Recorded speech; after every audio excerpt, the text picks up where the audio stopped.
Hey, I'm Alan Brito from Blender 3D Architect, and welcome to this tutorial about CAD. Let me explain how you can improve your experience with CAD using the Move and Copy options from the software. Why do we need to improve or fix anything regarding those tools? Let me explain how it works, and you will see what I mean.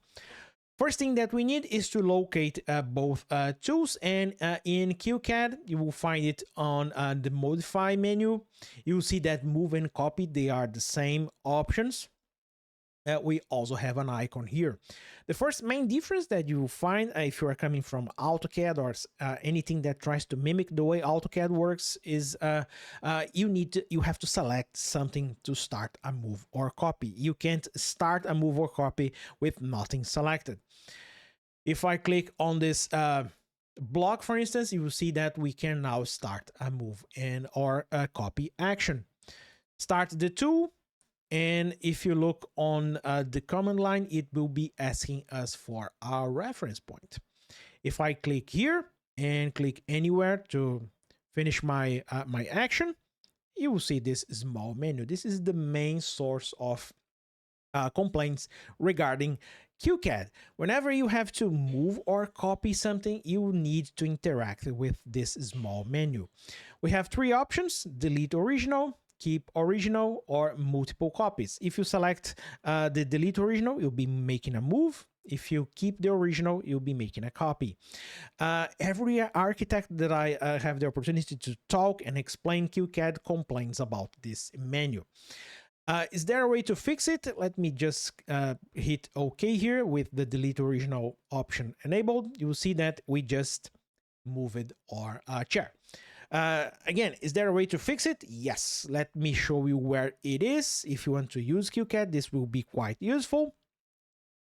If you go to the Edit Application Preferences menu, you will scroll down here on under Options, and you will find one of the options as Move and Copy. And the only option in this section is the use dialog for two options. Whenever you start CAD, it will begin enabled by default. So I will turn it off. This is the use of that small menu and hit OK.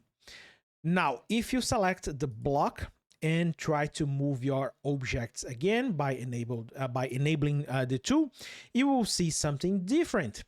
On the toolbar, you will see a checkbox with the copy option. I will disable this option now, and if I click here and here, you will see that the menu won't appear anymore. You can make a move, and in case you need to make a copy, just turn on the copy option, and you will be able to make a copy of your objects. This is something quite simple and fast to do in CAD, but it will improve your experience a lot in any drafting or a project that you are trying to develop. This is especially important for people, like I said, coming from AutoCAD or anything that tries to mimic the way AutoCAD works. And this is it. I hope you liked this tutorial, and if you find it useful, please give me a thumbs up and subscribe to the channel so you won't miss any future tutorials. And if you want to learn CAD or Blender, don't forget to check my learning resources. I will leave links in the description. I have books and workshops about CAD, and one of my latest workshops is about precise modeling with Blender. Links in the description. See you next time. Bye.